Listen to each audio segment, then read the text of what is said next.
Our next honorary degree recipient, Ambassador Janusz Reiter, has distinguished himself as a diplomat, a thinker, and also a communicator in Poland, where the 2008 United Nations Framework Convention on Climate Change was held, sometimes known as the Poznan Conference. Reiter's work is apparent both in nations outside of Poland. He was ambassador to the United States from 2005 to 2007, and earlier served as ambassador to Germany, and also within Poland as founder and president of the Center for International Relations, a think tank on foreign relations and security policy based in Warsaw. This center has since become an influential forum for foreign policy analysis and debate involving all the stakeholder parties, leading politicians, diplomats, civil servants, businessmen, journalists, students, and more. He is also a member of the board of Poland's National Council on Emissions Reductions. In 2007, Ambassador Reiter became his nation's special envoy for climate change, a position he held until last December. His courage in pursuing new paths is extraordinary, not only as an environmental diplomat, but much earlier, reaching back to the beginning of his career when, as a young graduate of the University of Warsaw, when Poland was still a communist country and a Polish solidarity movement was just beginning, Reiter became editor of a Warsaw daily, only to be dismissed during martial law. Not to be thwarted, Reiter founded not one, but several opposition magazines. His journalistic work, calling for a transition from communism to democracy, earned him a position of respect throughout Europe and throughout the world. Besides authoring many books, policy papers, and articles, Ambassador Reiter has had his own television program on Polish public TV and was a columnist for several newspapers, including the Frankfurter Allgemeine Zeitung, my German's not that great, Die Zeit, Die Weltwoche, Wall Street Journal, and the Washington Post. Ambassador Reiter, your wide-ranging work as a communicator, as a diplomat, and as an environmentalist makes you a true human ecologist. We are honored to offer you the degree of Master of Philosophy of Human Ecology.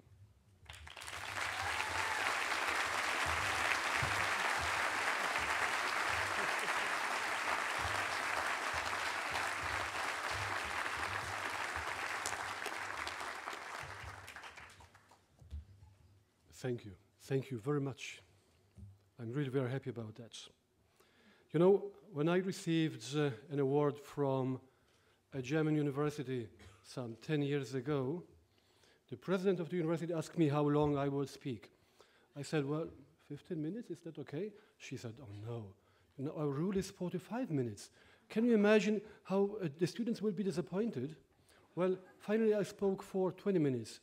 You know, the worst thing is no one was disappointed. Today, you gave me 5 minutes.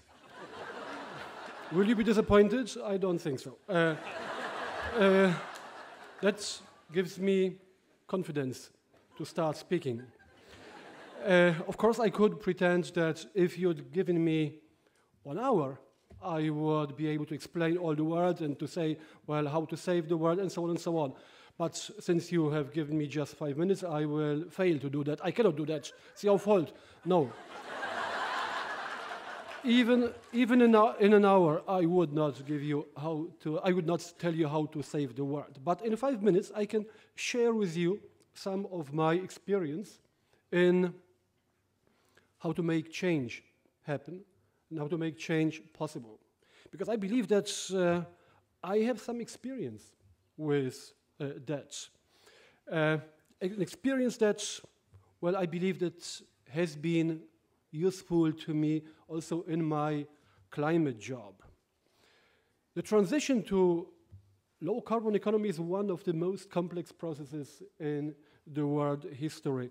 And maybe the expectation that this process can be managed within the UN framework, within any institutional framework, is simply unrealistic. You cannot design a new world order at the conference table. But of course, you can do a lot of things, and I will come to that a little bit later. But that's the bad news. And there was a lot of disappointment in Copenhagen at the previous conferences with this conference, with this process. But there is some good news too. A lot is being done out there in the world, in many countries, and I think that's important. It's important that the transition has begun, and we have to get to the point where people will realize that it makes no sense to try to delay their joining this process. That they will realize that the later they got on the train, well, the more they have to pay for the tickets. And they may also realize that the best seats are occupied in the train. That can make them think whether it makes sense to delay the entry. As much, however, as I would rely all on self-interest, and I believe we need a combination of responsibility, of vision, and self-interest. So as much as I would rely on self-interest, I also know we need to set the rules, both nationally and internationally. We cannot accept deepening the old divisions and creating new divisions in the world. And we cannot produce, in this process of transition toward low-carbon economy, winners and losers. That would be also politically unwise, and it would not be ethical. So one of the key questions is how to make the transition to low-carbon economy a vehicle of development in the poor and the poorest countries in the world. But we also have to take into account the legitimate aspirations for growth in the emerging countries like China and India or Brazil. And finally, we must not forget that maintaining prosperity is vital to the future of our liberal democracies, and we must not give up on that. Confidence is vital in this international process. And building trust, building confidence is exactly the job people like Bo and myself have been doing. We have to bridge, or we had to bridge the gaps between different mentalities, ways of thinking, political cultures. And it is our job to provide options. And sometimes the choice is just whether you want to be 100% right or to get it 50% done. And as imperfect it may appear, well, my preference is very clear. I want to get it done, even if it's just 50% and not 100%. Sometimes perfectionism is an unholy ally of the status quo. And status quo, of course, has a powerful lobby in the world. Also, maintaining status quo is very often perceived as the safest solution by many people. In this case, if it comes to climate, of course, status quo cannot be called a safe solution. But we have to address not only the realities, but also the perceptions. I am living in a country that has gone through fundamental changes over the past 25 years. A country that has managed the transition from dictatorship to democracy, from centrally planned economy to free market economy. And a country that has now to manage the transition to low carbon economy, which is no easy job, given the fact that the country depends for more than 90% on coal in its power generation. Still, yet it must be done, and I'm sure it will be done.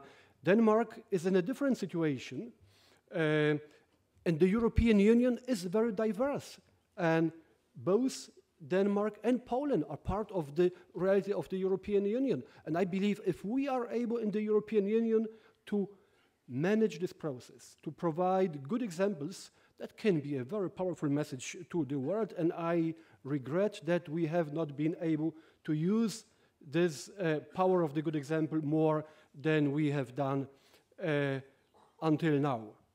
Let me finally say, more than 2 years ago, when I accepted as a pro bono job the position of Special Envoy for Climate Change in Poland, many people looked at me, well, amused, and seemed to say, well, this poor guy, either he's crazy or he didn't have any better options.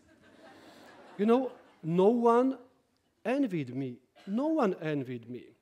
When I left this position, and that was my plan from the very beginning in December last year, well, some people asked, why do you leave this position? That's interesting, that's important. Today, even those who looked amused at me, I think would envy me.